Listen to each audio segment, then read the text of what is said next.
Yo, what is up? What's been happening? Welcome back to another episode of Those Car Dudes.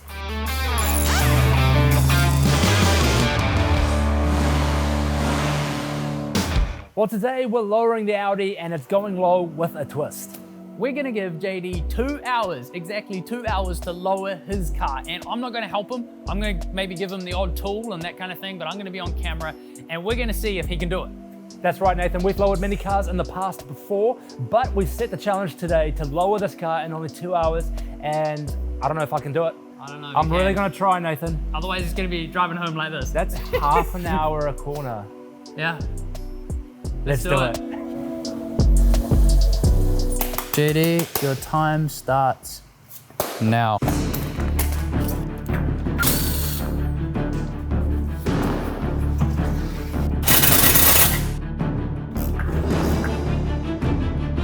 We're currently sitting at 1 hour and 26 minutes.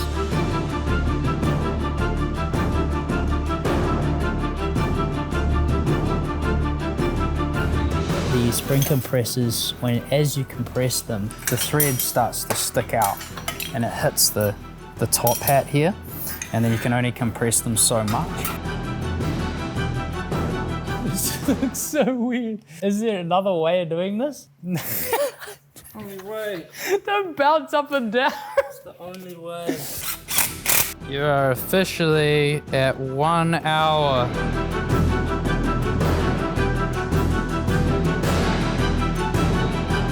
"48 minutes remaining." Really? JD, you have 36 minutes remaining.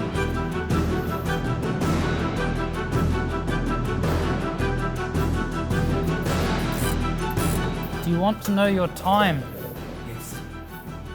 4 minutes and 7 seconds remaining.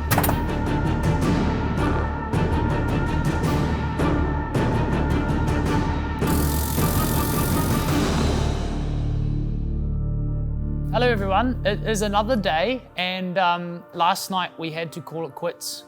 Unfortunately, JD did not make the 2 hour mark. However, we are back today and we have a new plan. Anyway, guys, so come with us, embark on this journey of us trying to figure out how to put these new lowering springs in the back of an Audi A6, because I've been doing some research on other people that have done it before, and they were using some ratchet straps.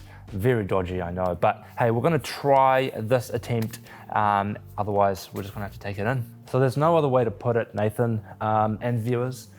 We've kind of gone a little bit too hard at compressing the spring, but we just had to.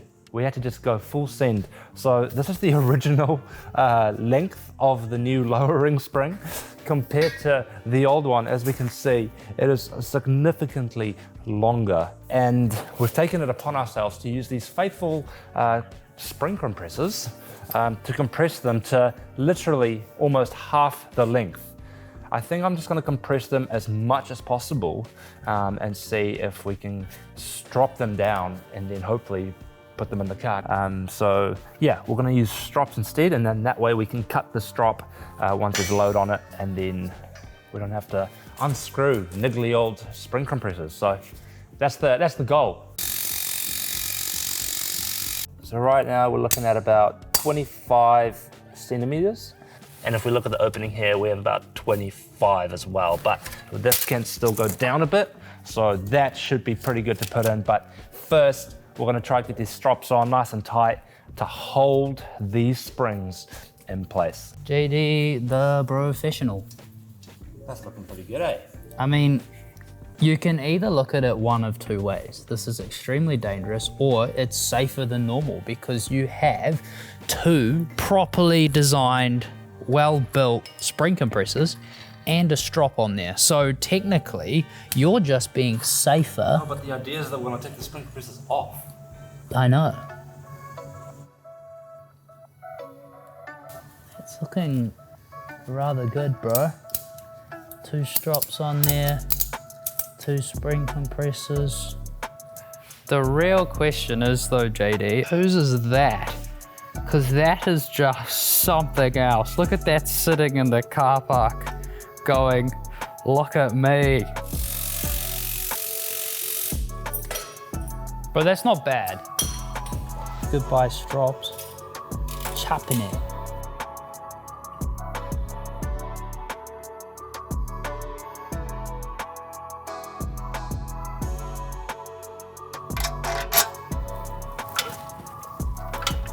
I think I'm just gonna cut it You need to cut it.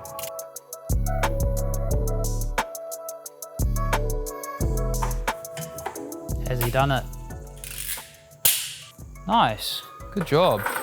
It's in, and now we're just gonna adjust the camber arm at the top, just to make sure that it is roughly in the right place, and then we're gonna put wheels on. So we finished on the back right side of the car, the front is done, and this whole video turned into a how-to tutorial from a 2-hour can we get it done to a tutorial, and I just think we should stick to that, Nathan, because most of the time we're just trying to figure stuff out as we go along, isn't that right? The tutorial found us, we didn't find it. That's right, Nathan. So we're gonna move on to the back left, and this car's gonna be slammed ASAP. Well, the Audi is slammed, it's on the floor. I can't believe how low it's gone on springs, Nathan. It's pretty impressive. It's very cool, but the back did give us some issues, and well, we had to make do with what we had. So the reason we used the ratchet straps was because when we were using the spring compressors, when we compressed the spring all the way down and put them in the car, the perch around the bottom of the lower control arm was stopping those spring compressors from being decompressed and being removed from the car. So we compressed them as hard as we could, used ratchet straps, cut them away, and it was an easy way to put the springs in without dropping the subframe. I want to say thank you so much for watching this video. We hope it helps some of you guys. And as always, make sure you check out some of our other videos. We've got heaps of cool things happening, and definitely gonna have to put some wheels on the Audi very, very soon. Yep. But yeah, check them out, hit that sub button, and follow us on Instagram. We will see you in the next video. Peace out.